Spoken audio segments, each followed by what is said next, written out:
Tuesday, January 8th. I'm Rim. I'm Scott. And this is Geeknights. Tonight we talk about some of the two most important things in the world: spice and treachery. Being a jerk? And being a jerk. 3 things. Let's do this. You know what's great about doing a Tuesday show?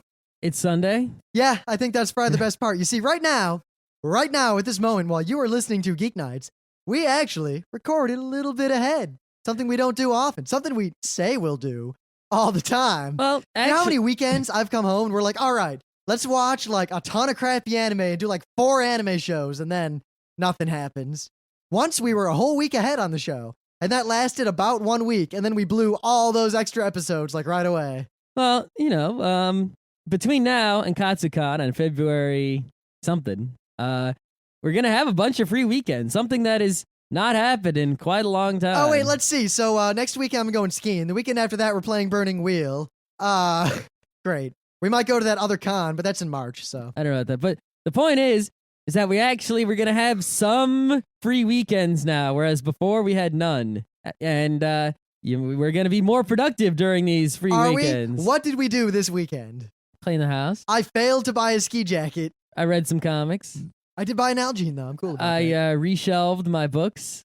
I cleaned my room and some other cleaning. Yeah, we pretty much just cleaned up after the Visigoths. We made this show.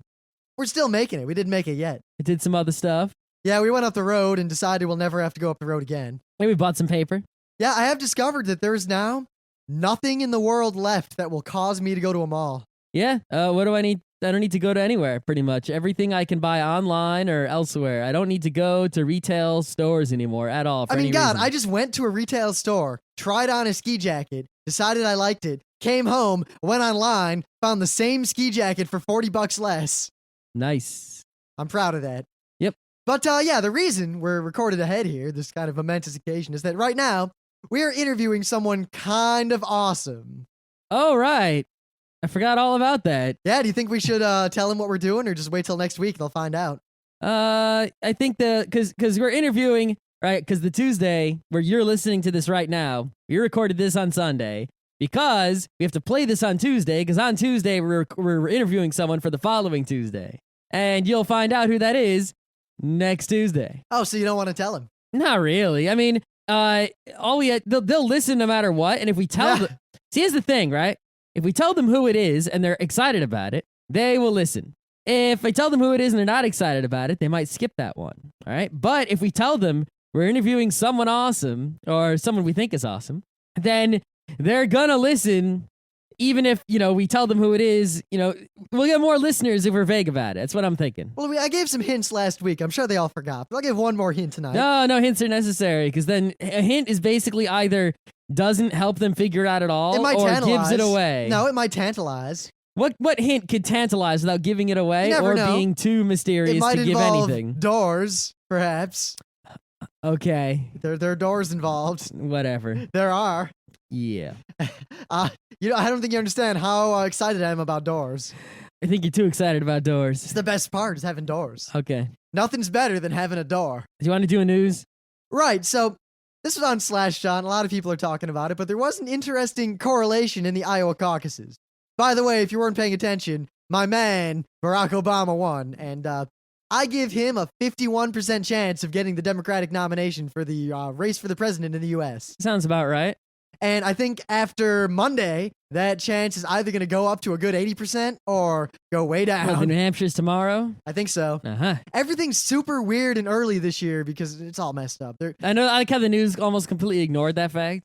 Like all that weird stuff that happened. No, they didn't. The news talked about it constantly. You just don't watch the news. I don't know. Google News didn't say anything about it. Yes, they did. No, I didn't. It was in all the newspapers. I didn't see any. Mostly last year, because this has been fomenting for quite some time. Well, it seems to have gone off without any actual problems. Michigan effectively removed itself from the primary process. Way to go, Michigan. They tried to become more important, and as a result, now they don't matter at all. Good job. Luckily, I vote in New York, where it kind of matters.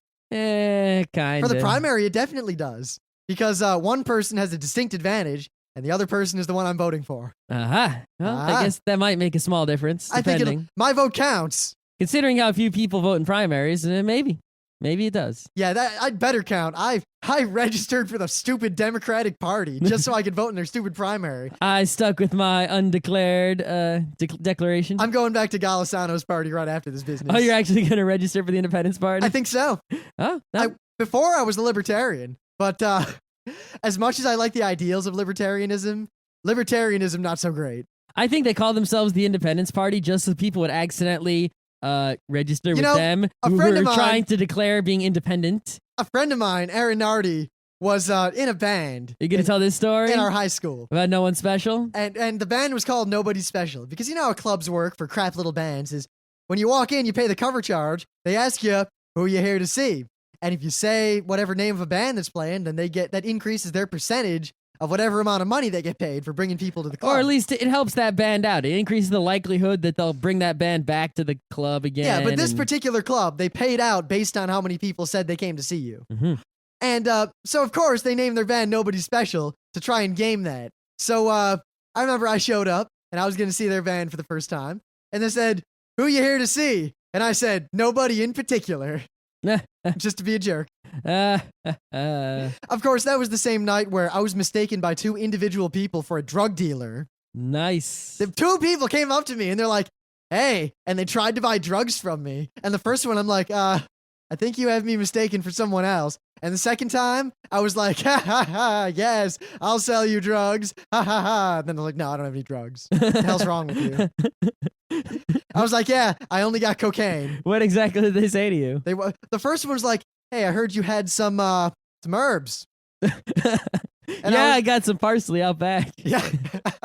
Oregano. Some oregano. Maybe some pencil shavings. Pencil shavings in a bag. I think the problem was I was dressed in all black and a trench coat, and I wasn't up for, that wasn't my kind of club scene. So I was kind of standing in the back of the room, not dancing, just watching the band by myself. Yeah. Yeah. Way to do a drug dealer impersonation accent. Okay, news time. So, in the Iowa caucuses, someone noticed that... So why are you doing this news on Tuesday? Because it's kind of relevant here. Okay. So in the caucuses, someone noticed that there was a strong correlation between candidates' stances on video games... Aha, the Tuesdayness. ...and how well they did in the caucus. Now, I'm not going to explain how a caucus works, other than that it is different from a primary. Scott didn't know, and he... I knew enough. No, you didn't. I did. No, you didn't. You just thought I didn't know. You didn't know, Jack. I know enough. Anyway, so I want to point out, I want to talk about this very much, that even, people are making kind of a big deal about this. No, maybe video games matter now, and that's totally not true. What happened here is very simple. Politicians who don't care about video games obviously are smart enough to realize more so than other people what positions matter and what positions don't. Or for whatever reasons, they recognize that video games is not something that should be even talked about by politicians because it shouldn't come up ever. There's no reason. Yeah. How do you feel about television? How do you feel about movies? How do you feel about radio? Yeah, that's not a big deal, for the president of the United States who has to worry about war. War with an O. But video games, real war. Which one's more important? Now, I don't know. One, obviously video games. Young people our age and younger voted in, well, I guess voted doesn't really work, but showed up in record numbers for this caucus. And young people... If there's a caucus in your area, it's fun. You should go even if you don't care because it's fun. I think Iowa's the only state that has caucuses. I think so, but it's still... There could be a caucus for something else besides, choosing... they're only fun if you care a lot about politics. Because otherwise, it's 4 hours of people trying to convince you to stand in one corner of the room or the other corner of the room. But it's catered. Not always. Then fuck it. Sometimes I've heard tell of caucuses from old political professors at RIT back in the day that were, shall we say, full of beverages that may not have been conducive to the democratic process. That is the most excellent variety of caucus. But what happened here was that I think there is no correlation between video game Well, there's stance. a correlation.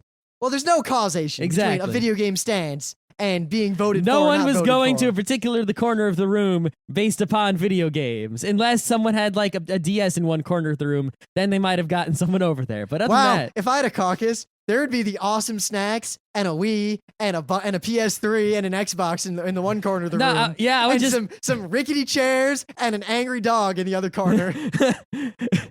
You're gonna put the DSs in the rim corner? Isn't that sort of cheating? Yes! Okay. You can do whatever you want. Caucuses are crazy. Can you really do whatever you want? Pretty much. Can I just like give $1 to everyone who agrees to stand in my corner? You could probably get away with it. Really? You know, theoretically, a lot of people who aren't legally able to vote deal in the caucuses because there's no way to know. Your 14-year-old son could be there. Awesome. Legally, they're not allowed to talk. They can only observe, but yeah, that happens. Awesome. Anyway, there is no real causation here. What happened was, in my opinion, though I think this is pretty solid, candidates who don't care about video games are probably also more in line with the kind of more, not so much radical, but just what the younger crowd cares about, the more hip politicians, the ones who don't care about the old man fuddy-duddy business. And young people voted a lot. So there's probably a strong correlation between people who appeal to young voters and people who independently of that don't care about video games. I mean, do care. No, don't care. No one says, yeah, video games. Politicians either don't say, because they don't give a shit, or they act like video games are the devil. Oh, okay. If you don't care about video games, you're probably a better, more hip politician, and your stance is probably aligned more with the younger generations. Okay. As a result, B-Rock is doing mighty fine among video game fans. I like how one of the tags on Slashdot for the story is stupid post hoc. Great. So what do you got for me? Okay, now Rim gave a little Thursday news that he turned into a Tuesday news. I'm going to give you a little Monday news I'm going to turn into a Tuesday news. Ready for this? Okay, so we know software patents, they're stupid, they shouldn't be. It's like that parrot. It shouldn't be. Right? Yeah. The best thing is we have a friend now who works. Probably shouldn't be. We've had this friend for a long time, but this person works with patents, and we have heard straight from the horse's mouth that software patents are bullshit. Yes, from someone who knows something. From my patent examiner, maybe. Possibly. Possibly. Who may or may not know more about patents than us. Maybe someone. Okay.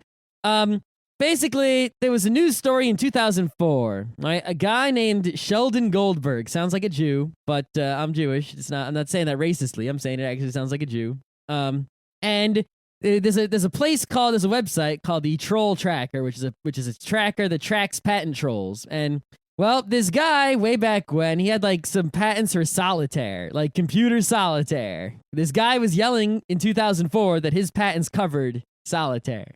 Yeah, and we might have even talked about this. I don't know. We might. I don't know. No, we didn't make a show in 2004. I didn't say on the show. I said we might have talked about it. Okay. I'm sure we talked about it. He also has some patents for a network gaming system and another patent for a method for playing games on a network. Yeah, well, I've got a patent for your mom. Yeah. So this guy has just a lot of crapo patents, right? Well, this guy finally busted out. He's suing, among others. He's suing everyone. Dig, Google, AOL, Yahoo, maybe Microsoft. I don't know. I didn't see Microsoft on the list, but they might be there. And he's suing. I don't know why he's suing Dig. That's sort of out of nowhere. But you know what? I think he's a lot like. Remember in Futurama, the one about Leela and her past and all that, and there were the story of the mole people who, because they were blind and they couldn't see very well, and they were at war with someone.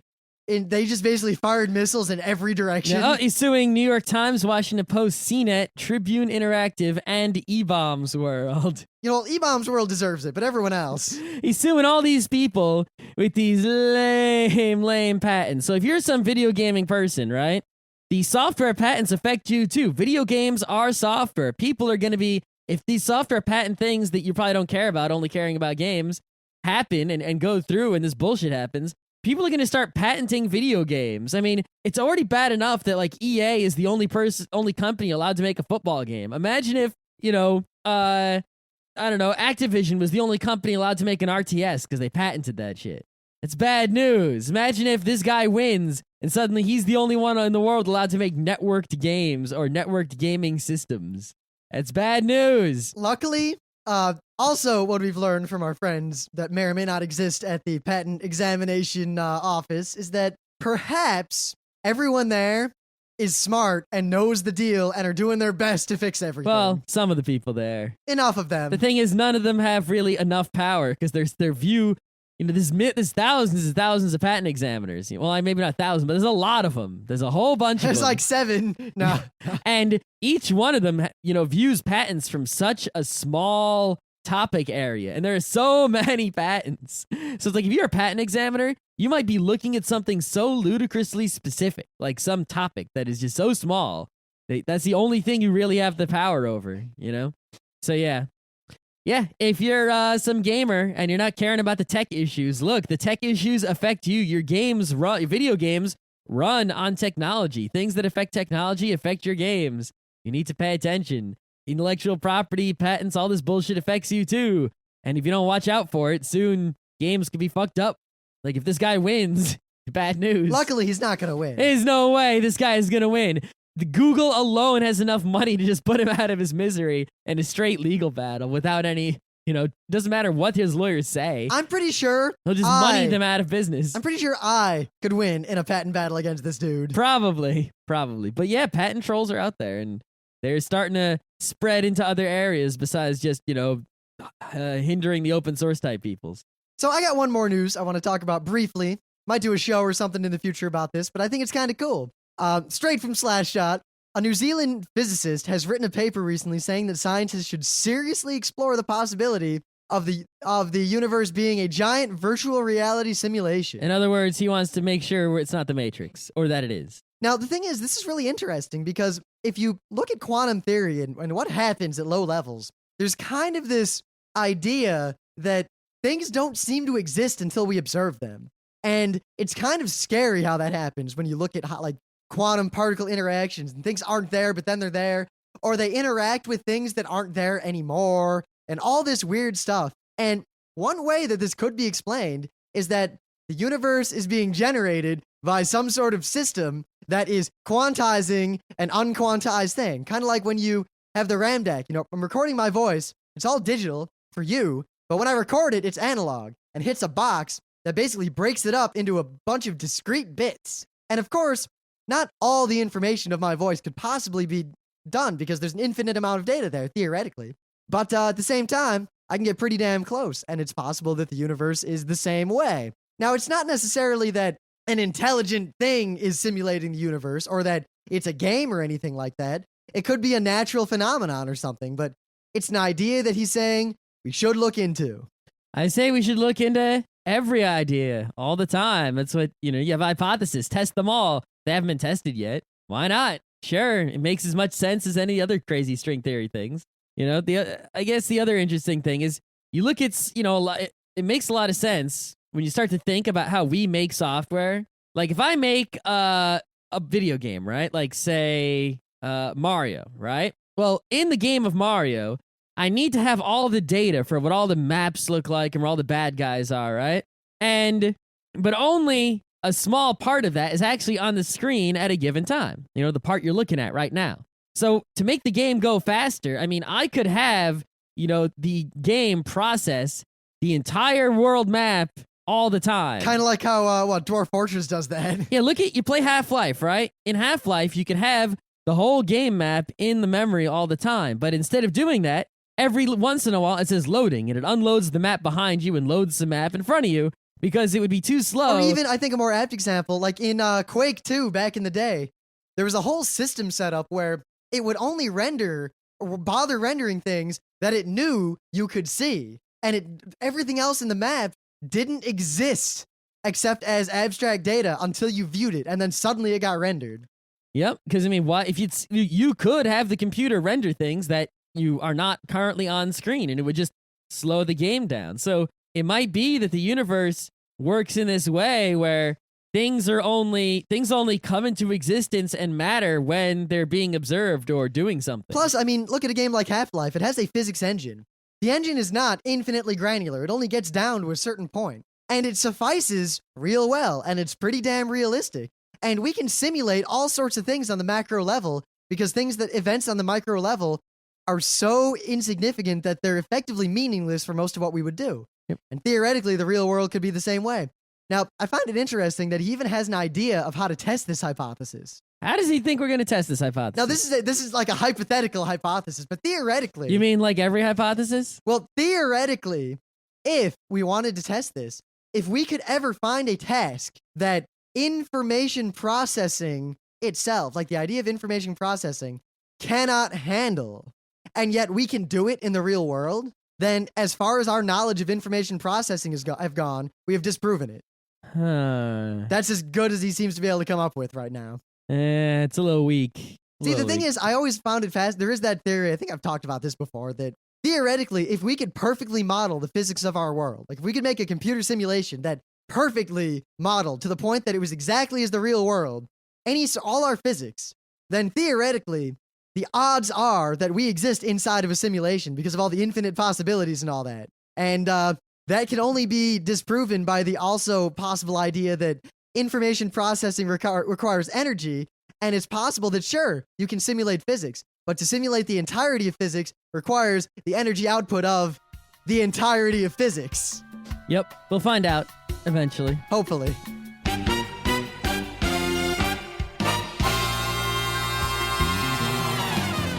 Things of the day. So I'm sure you all remember and love the Super Mario Brothers Super Show. Super Mario Bros. Super Show. Do. We're the Mario Bros. Okay, it's enough of that. But everyone remembers that most kids, we watched the Mario show. We tolerated the Mario show. Oh, you're going to use this horrible thing for your thing of the day? Oh, God. What we cared about was the Legend of Zelda cartoon that only played on Friday. And that show, when I was a kid, was great. When I was a kid, it was great, and I looked forward to it because it was like this thing that was on so rarely. It seemed like, because, the only way you could watch something was if it was on TV, and TV dictated what you could and couldn't watch, and VHS tapes, you might have had a VCR, but you didn't own too many tapes. You couldn't own a whole lot. So when something wasn't on TV often, it was like a special treat. That was why Saturday morning cartoons are so great, because like X-Men cartoon, when that was on, the only way to see it was Saturday morning. That was it. Once a week was all you got. Unless you just were smart and programmed your VCR. You needed blank tapes then. You know how many blank tapes we had? We didn't have so many. We had hundreds and hundreds and hundreds. We recorded. And usually my parents would use them to record something like a movie or something that was on long, and then they would never record over it again. See, we did. Yeah. And also we made the day killers. We recorded every episode of every show we watched, and then without commercials. Yeah, remember those things? Anytime we wanted to kill an entire day at RIT, just put in a tape that's like 30 episodes of The Simpsons with no commercial breaks, openers, or closers. It's just one long string of Simpsons. You put that thing in and nobody will move, or it'll just be a gibbering mess.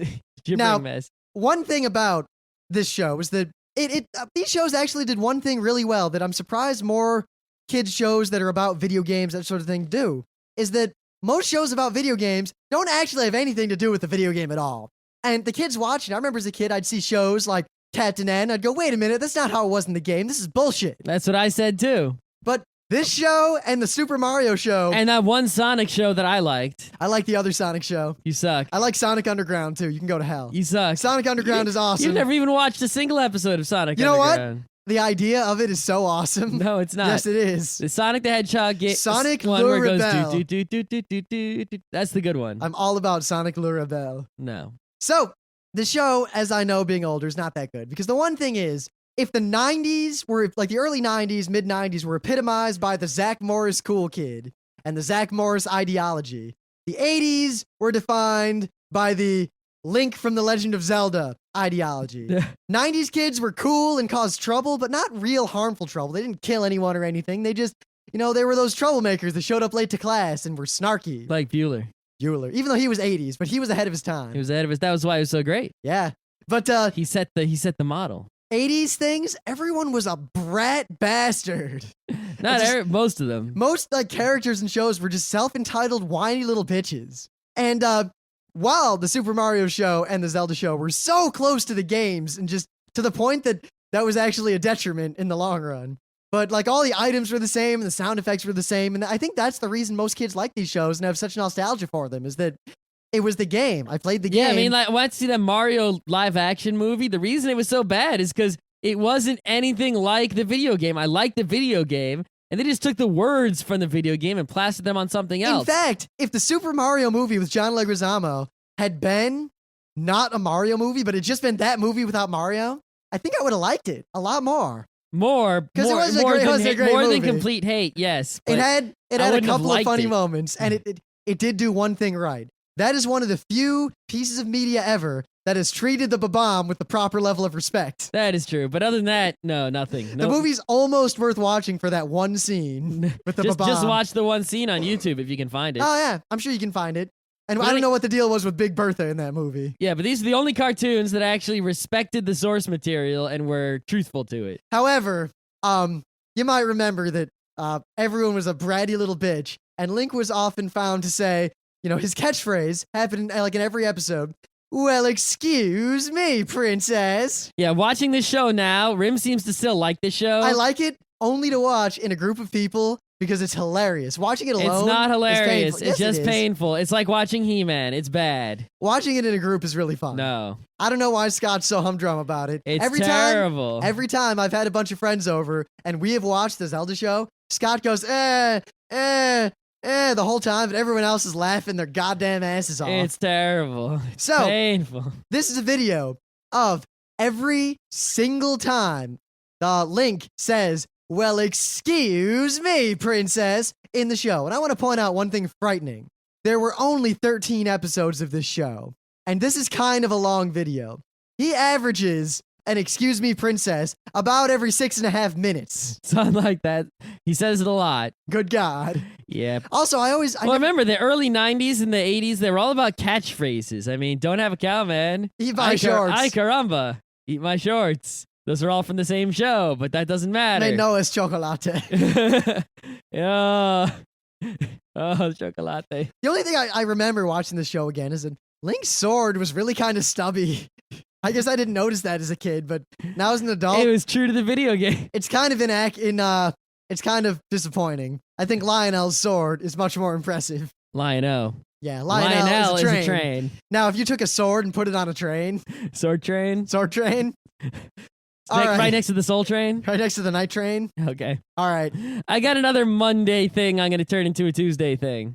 Here is a video. In this video, you will see an IBM model 5150 PC. This is the first PC, the first personal computer you could have in your house. This is what, like an 8080 processor? It's an 8086. Like, you know how, we talk about the 386, the 286, the 386, and the 486, right? And then the 586, and then every chip that you're using today is a 686, pretty much. All these Intel chips in the Macs, all these AMD chips, they're all 686s, unless you have one of those Power PC Macs, in which case, it's a Power PC. Well, in which case, you went down if you bought a newer one, you kind of went down the wrong path, but... Yeah. Anyway, it's a 686 in your computer now. This is an 8080. That's a 080. After the 8080, I don't know, I don't remember if it was 8081, 8082, but there was 8086, then there was 186, 286, 386, 486, and etc. This is the first one. This is the oldest PC. The oldest one. Anyway, it's really slow and shitty. It's got 640K of RAM, a 10 megabyte hard drive. That's less than 10 floppy disks worth. 2 5.25-inch floppy drives. 4.7, so less than 5 megahertz. And CGA graphics, right? Some guy wrote a program for this computer, and he got this computer to play 30 frames per second of CGA full color motion video. I am sure there's some palette swapping going on in here. There's all sorts of clever programming techniques going on, on the lowest levels of the machine's, depths of scary assembly languageness to get it to do this. But there's this huge scene. I don't know if the scene has shrunk in recent years, but it's called the demo scene. And the demo scene are all these people, they make demos, but not demos in the sense of, I'm going to make the first level of the video game free and the rest of the video game you have to pay for. We're talking demos as in a program that demonstrates the full capabilities of a piece of hardware, right? They get a computer and they optimize and optimize and optimize some assembly language program that pushes the CPU and the GPU and whatever other chips are in the computer to do the most they can possibly do. And well, this is a lot easier to do for older computers, which have much simpler chips in them. But when they do it, you'd be amazed at the things that really simple computers can do. I mean, go look at some Apple II demos or some 286 demos. Those computers can do some crazy ass shit when the programs are actually optimized. So this video shows you, it's a pretty good demo of a ludicrously slow processor, 5 megahertz, is playing a video of a dude breakdancing. It's pretty fantastic. So imagine if someone, the games you're playing now, you play BioShock or whatever, or, Supreme Commander, and you look at those system requirements, right? And they're ludicrous. It's like you need ludicrous stuff to play, even get this game to play barely at all, right? If that game was actually optimized and some people actually took a year or two, the reason they can't optimize it is because the game is so complex that to optimize it Yeah, fully. because you realize that I don't think object orientation is going to be happening so much. Yeah, the way people program things now is we make it a lot easier for the programmers to program them. And that is what allows us to actually create complex programs without having to think really hard. Not just that, hard. but it gets to the point where the amount of time it would take, or the effort, or the just what you would have to do to make low-level things do these high-level things is almost, and probably is now, beyond what humans can do. Yeah, but I mean, if you spent like a few years, we're talking years and years of actually trying to make, say, Half-Life, right, and optimize it fully, for the programmers, it'd be the hardest work probably you can imagine. But the result, you could probably get like something as good as Counter-Strike to work at like 100 FPS on a 386. It's probably possible. It's just ludicrously difficult to optimize that program to that level. But here's a demonstration to show you that sort of thing is indeed possible. And basically, you have to spend a whole lot of money on lots of crazy hardware in your computer because programmers are lazy and not as smart and not that smart. And in fact, no one is that smart. Not a single person. No one can do it. It's that hard. But it can be done.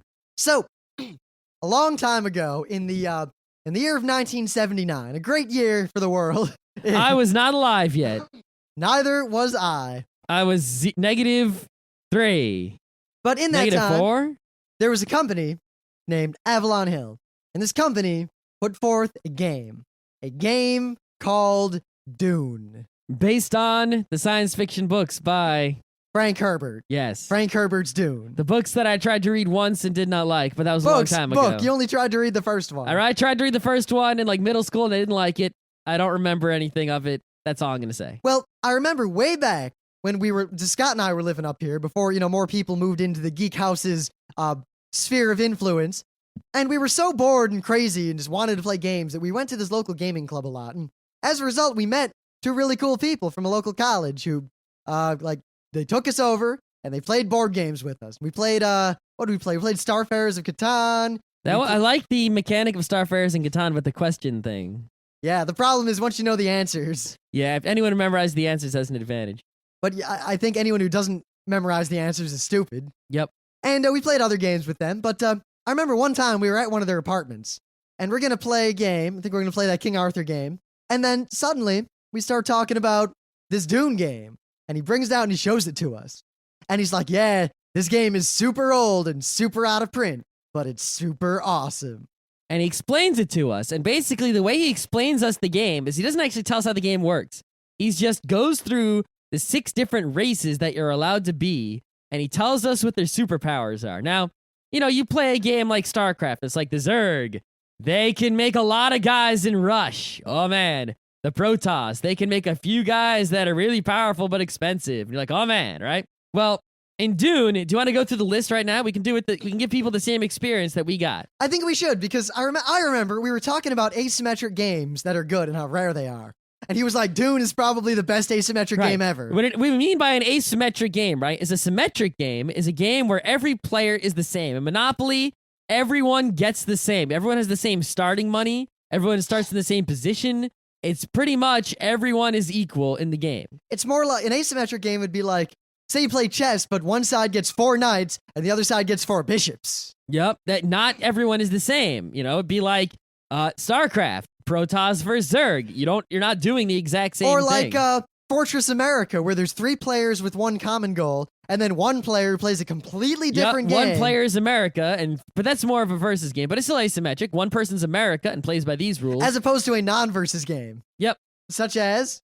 Co-op game like Arkham Horror. I think most games are versus games. I know. I'm just saying. Saying what? Okay. So the way he described this game is he basically just told us the powers of all the factions. So the Harkonnen, there's treachery cards. See, in this game, the best thing about it is that you look at the board It so epitomizes the world of Frank Herbert's Dune. Yeah, I don't really know anything about Frank Herbert's Dune, but I can tell from playing this game and looking at this game, from other people's reactions to this game, that all the rules of this game mirror the world of Dune so flawlessly. Like, if you like Dune, this game is Dune in the same way that the Mario Super Show actually mirrors the Mario game. I mean, the first time we played it with a full group of people, the way the factions kind of ended up allied with each other was very much like what happens in the books. Yeah. But anyway, so the Harkonnen, they, oh yeah, I forgot what I was going to say here. I got to get back to that. If you look at the board, there's 2 piles of cards, spice and treachery. And that's pretty much it. That's the whole game, spice and treachery. Yep. So the Harkonnen start with 2 treachery cards instead of 1. And every time they buy one, they get another one free. And they can hold twice as many in their hand as any other player. And there's traitors. You see, everyone has these like generals, these leaders that whenever you're in a battle, you have to send one of them to lead the battle. And before you play the game, everyone shuffles up all their leaders. And everyone picks 4 and draws them. And you look at them. And you pick one of your enemy leaders and decide that they are in your pay. And anytime you're in a battle involving them, you can, if you wish, but you don't have to, call out treachery and automatically win the battle and kill their other. All this business happens and you win. And it's super fun and awesome. It's good. So the Harkonnen, they get, as traitors, every single person that they see in that stage of the game. So everyone else has at most 1 traitor. The Harkonnen could have as many as 4 people under their pay. Everybody was gaga. So think about that power, right?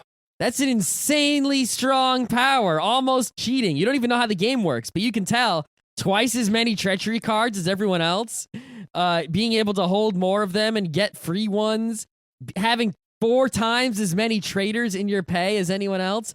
That's ludicrous. And that is why this game is amazing, is because everyone has different powers that let them break the rules, and everyone's power is ludicrous. Every single player's power is ludicrous. So the guild, right? Now in this game, when you want to ship troops from your reserves onto the board, you have to pay to ship them there. And it costs more or less depending on where you ship them.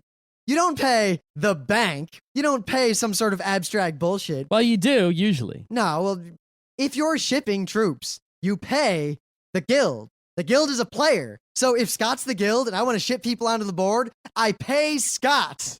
Yep. Everyone pays Scott. Keep in mind that most players start with the mass majority of their people not on the board, and they have to pay to ship them onto the board. And also, when people die and go to the tanks, you have to buy them back, and then you have to ship them back again. Oh, yeah. The guild. Also, think about how unfair that is. Also, they can take their turn at any point during the turn if they want. I thought that was an optional rule. It is, but most people play with all those rules. Okay. And if no one wins the game after 15 turns, they win by default. Oh my god, think about how crazy that is. But the Harkonnen was equally crazy. So the Fremen, now this is with the optional rules, but everyone plays with those. In addition to their normal troops, 3 of their troops are elite. They move faster, they're not destroyed by other business on the board, and they're mostly immune to the storm, and they can predict where the storm's going. And that sort of thing. Great. If no one's won at the end of the game, and certain conditions, which are not that hard to make come to pass, they just win. And if they don't win, then the guild wins. And they, like if the worm comes up, they can ride the worm somewhere, and they don't have to pay to ship their guys onto the board. The ultimate enemies of the guild. So the Emperor has 5 of these elite units that he can deal with. And you know those treachery cards, you bid on them every round, and oftentimes you pay a lot for those treachery cards. You don't pay the bank, you pay the Emperor. People are buying treachery cards all the time. Yeah, you pretty much have infinite money throughout the entire game if you're the Emperor. So the old ladies, the Bene Gesserit, they can see anytime 2 factions are on a space on the board, they have to fight to the death. The Bene Gesserit can, if they choose, coexist with other people's units and not cause a fight. Also, whenever they're fighting, they can tell you what card they want you or do not want you to play during the combat. You know what? You have to do what they say. Yeah, you're fighting me right now? Yeah, don't use any weapons in this fight. No, seriously, you can't use any weapons because I said so, because I'm an old lady. And if anyone ships anyone to the board, they get to take one unit and put it in the middle of the board for free every time. So, like, if, it doesn't matter who ships. If I put 5 guys on the board, the old ladies put 1 guy in the middle. If Rim puts 3 guys on the board, the old ladies put 1 guy in the middle. And after all the factions are picked and before the game starts, the Bene Gesserit secretly determine 1 player and 1 turn. If that player, or an alliance including that player, wins on that turn, they don't win. The Bene Gesserit win instead. So if let's say the old ladies say they write down Scott's gonna win on turn 3, and Scott wins on turn 3.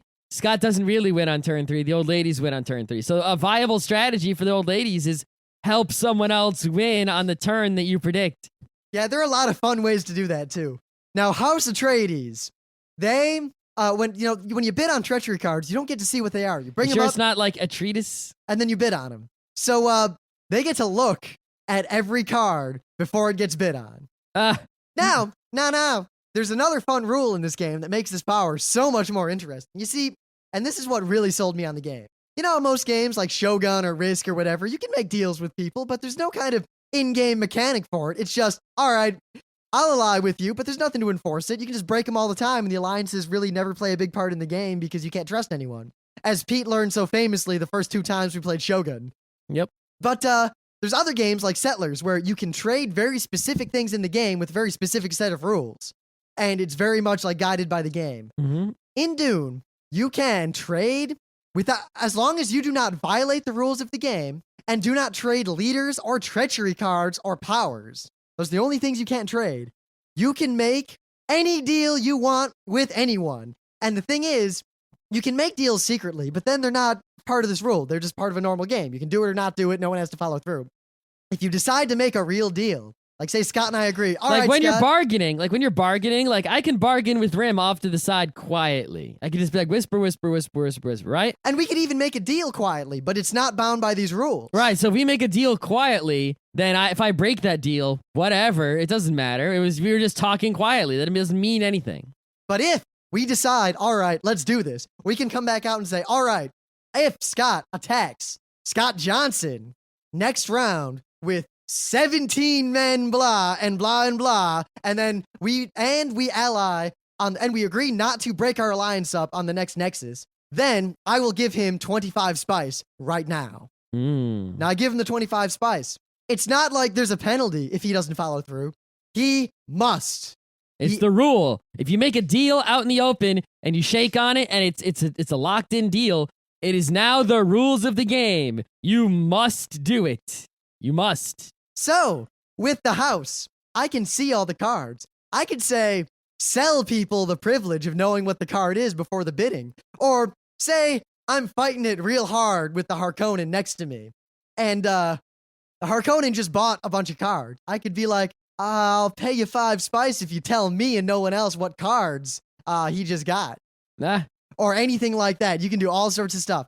You also get to see ahead of time where the spice is going to be. Now think about that. Every faction in this game has a crazy fucking power. And if you look at any one, you think, well, they're going to win no matter what. But everyone. You say that about everyone. And I think that is what makes this game great. Yeah, it's like, hey, there's 6 races. Okay. Each one is different. Okay. This one can basically cheat. How do they lose? Well, that one can cheat too. In fact, they can all cheat just in a different way. And I think that's one of the things that makes this game really fun is, whenever you play any sort of game, right? The game is all about restrictions. And if you learn anything from Counter-Strike, sometimes breaking the rules in a game can be fun. Because if you play a game and you have to obey all the rules, and the rules are really, constrictive and restrictive, and they don't let you do everything you want to do, then it can be unfun. And occasionally, if someone gives you the ability to break those rules even once, it's like, yes, I can break those rules, goddammit. Yes, I'm going to kick ass now. And everyone gets to kick ass in a different way all the time. So it's like, yes, I'm kicking ass. And everyone's kicking ass all the time. And everyone kicks each other's asses all the time. Now, the other thing I didn't mention yet, because I think I said something about, alliance. This game handles alliances in perhaps the most awesome way any game ever has. You see, whenever a worm comes up from the spice deck, a nexus occurs. And basically the game stops until all the alliances are settled. and any number of players can form an alliance. And you can only be in one alliance. You don't have to be in an alliance. You can break them whatever you want. But until the Nexus ends, everyone can form alliances as they please with whatever conditions they want. Yep. And now you see, to win the game, there are 5 strongholds on Dune, on Arrakis. If any one player or any alliance of players has at least one token on 3 or more of these fortresses. At the end of a turn. At the end of any turn, the game is immediately over and they win. Yep. So let's say I have 2 fortresses and Scott has 2 fortresses and everyone else has bupkits.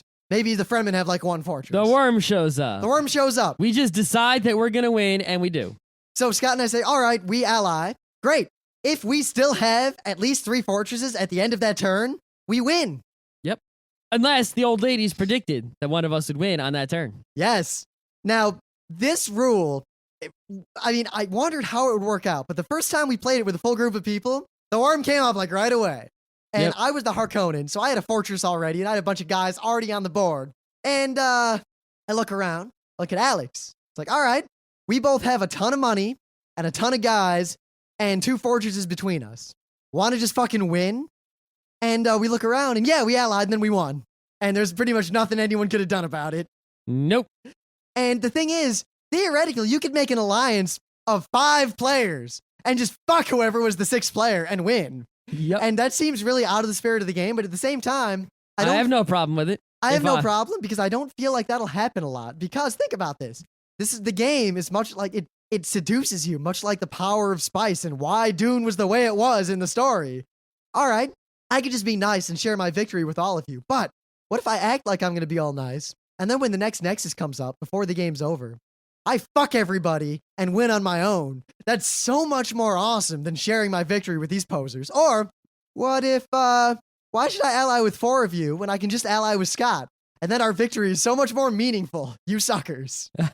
Yeah. You want to basically, if you are actually someone who cares about winning, which you should be if you're playing a game, otherwise you're playing it wrong, then you're gonna sort of naturally want to win with as few people as possible. Why would you, you could technically always win. Like Worm, everyone allies, game over.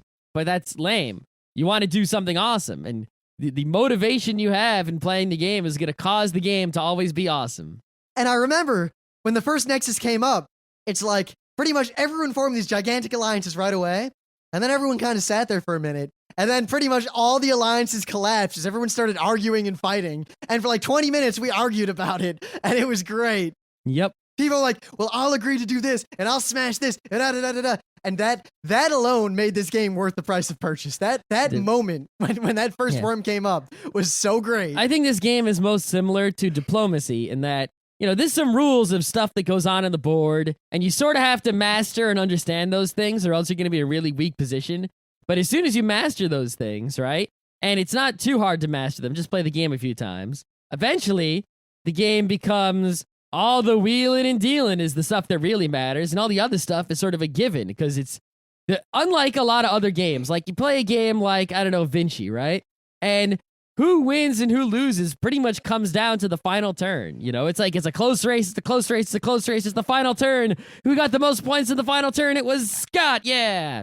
In this game, there are 5 spaces on the board. You need 3 to win. A lot of people start with 1 already. Yeah, so it's not too hard to get 3. Pretty much every turn is like the last turn. Someone can win at any moment. So every turn you play it like it's the last turn. And you're pretty much on the edge of your seat fighting for the game every single turn. And that is crazy awesome that like every single turn could be the last turn. Now, a guy whose name is Gnarly Thotep.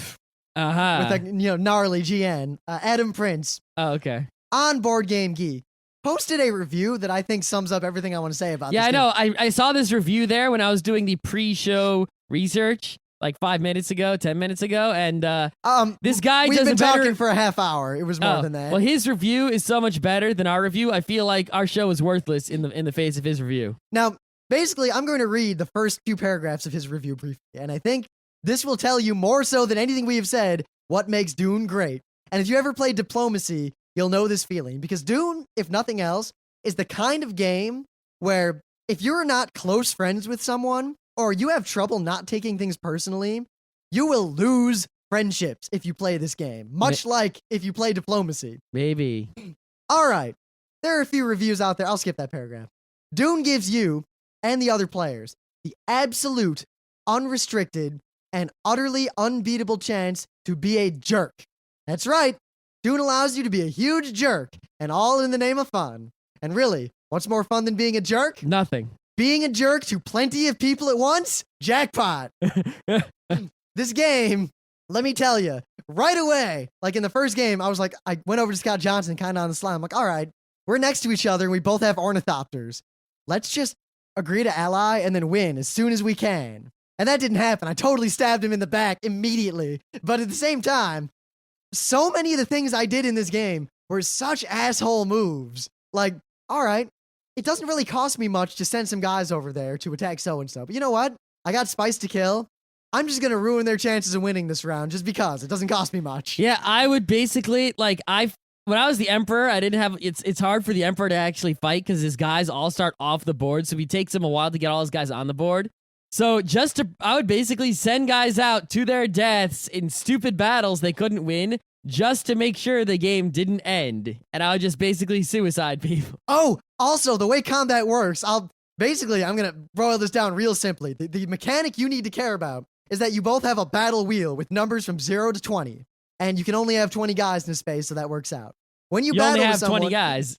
Yeah.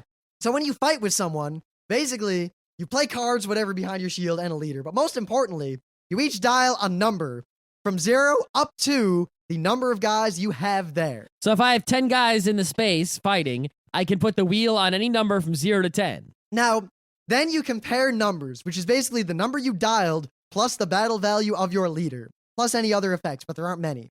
Whoever has the highest number wins. Now, whoever lost, all their guys die, and they lose the space.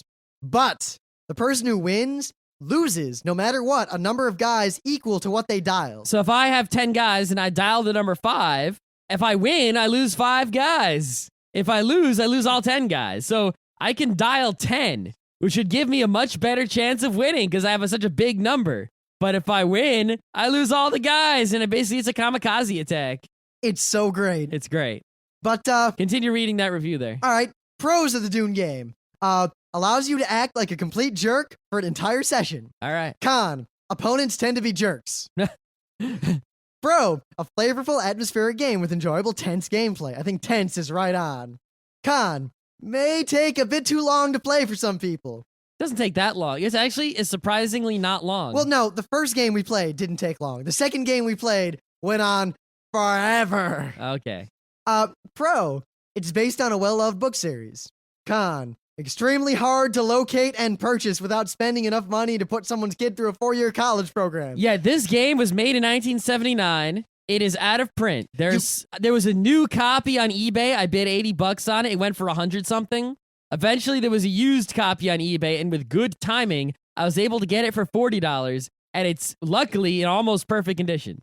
So that was lucky, but this is a very hard game to get. Yeah, and don't get me started on the expansions. You're not going to find those. No, but this game's almost impossible to buy. Isn't it great that we're reviewing it so glowingly, making you want to play a game that you can't get? Yeah, luckily, the rules are well known and on the internet, and there's a con here. This is probably the most important con of the game. This may lead you to the urge to carve, lacquer, paint, acid sketch, inscribe, program, virtually tattoo, or otherwise overdo your own personal copy of the game. A lot of people out there have made their own copies of Dune. They get the rule book and they look at pictures on the internet and whatnot, and they make their own copy of the game because you can't buy a copy of the game. Now, luckily, there is a computer simulation version of this game that, from what I gather, is all like 99% perfect. That's good. And it's free? I'm going to link to it. I highly recommend you get some friends together. Don't play this over the internet with idiots. Get a bunch of computers, however you need to do it, and play it with all of you in the same room. This game is so fun. If you are willing to deal with the fact that this game is incredibly hardcore. Yeah, it's a super hardcore game. I mean, this is a nerd game from 1979, before there were internets, before there were really nerds and geeks. So this is when you had to program a computer with like basic, if that, right? So everything was hard for geeks back then. So this game is included in that. It is a hard game. It is not easy, but it is a good game, and it is awesome. And if you're ever at a con, I think I want to run this game at a convention. Whoa. I think we should run it at Kineticon. Oh. Unless they say no, and I doubt they will, because Kineticon is like my favorite little con. We'll have to have people sign up for it, though. Oh, yes. We can't let low quality, like, walk-ins play the rare out-of-print game. Yeah, but I'm so about this game being run at cons by me. Good call. All right, but anyway, seriously, if you have money, buy this game. You can get it on eBay for $100-something or less. Maybe. You gotta try really hard. I got it for 40. So try it on the with that program first to make sure you like it. I think you'll like it. Or just, hang out with a bunch of friends for a weekend in college and make your own set. It's not that hard. Yeah, I mean it's a map, which is a circle with some lines on it. It's you can even just print out a picture on the web. You need 20 colored tokens of 6 colors. You can buy those at the craft store. This is my favorite one. Someone made like this wood lacquered one. It looks so hot. Is it? Yes. They won't sell it to you. We could make this. Yeah. By make it, I mean pay someone to make it. Actually, we should do another show on this because the only board game anyone should ever make for themselves is Crokinole. Tigris and Euphrates. Maybe. See, the thing is, looking at these pictures is inspiring me again because I've had this idea for a long time that I play board games a lot. Like, board games are a huge part of my life.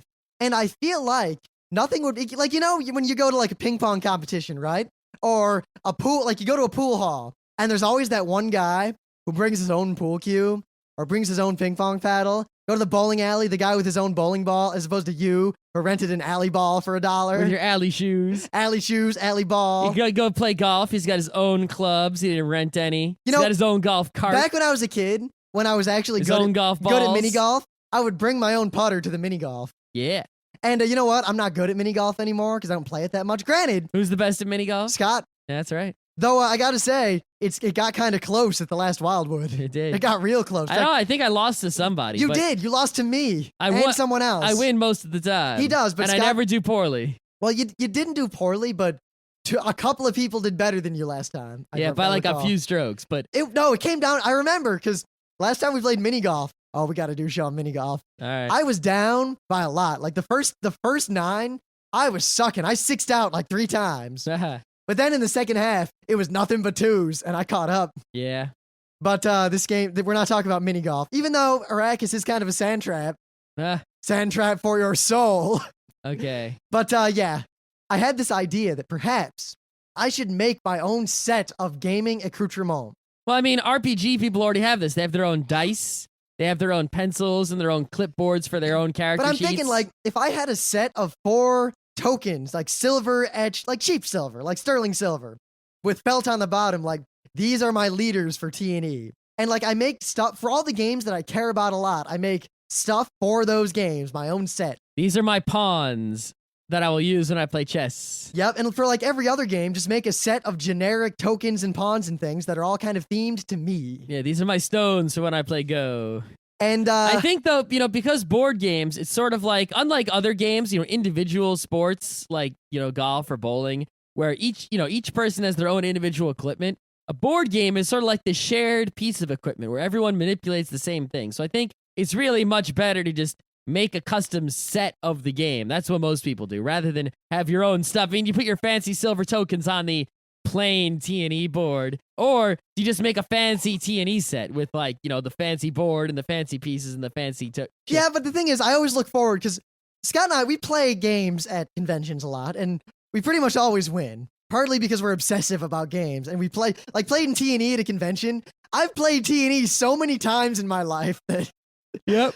But imagine going to a gaming con. Like, you're like, oh man, I'm going to play Settlers of Catan. And then some dude sits down and pulls out his custom set of cities that are intricately carved silver cities with gemstones in them. And he's like, all right, kid, let's play. You have your own cities for this game. Yeah. And your own dice. Yeah. And your own robber. Yes. When I roll 7, you'll be twice robbed. But the one thing is you could make very generic pieces, and I think it'd be a cool thing, at least playing with friends. Yeah, you could make generic pieces that are applicable to many games. I mean, like 10 colored tokens that are, you could play with those in almost Plus, anything. the thing is, if like a bunch of us have a set like that, That's the kind of thing where, say we're thinking about an idea for a board game or an expansion for a board game we own. We have all these pieces now that make it a lot easier to kind of visualize what we're thinking. Yeah, I think better, though, to design board games, it's much better to just buy, like, chips and tokens and pawns in bulk than to try that. I am kind of thinking about making a custom T&E because that is my favorite game ever. Yeah, we'd have to count the things, and it might be hard. Plus, the thing is, we could make one that's kind of customizable. We could. Like, make individual tiles to lay down. Geek theme T&E? No, I like the theme of T&E. That's what I like about it so much. It feels like playing this ancient, like, Mesopotamian game. I know. It's so perfect. All right, we done? I think we're done. We're done. The Dune game is great. The spice must flow. And there are also nukes. So Great.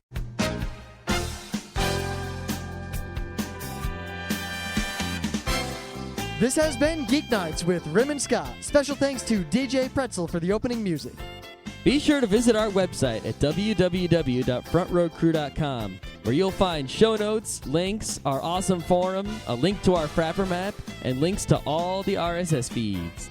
We say feeds plural because Geeknights airs 4 nights a week, covering 4 different brands of geekery.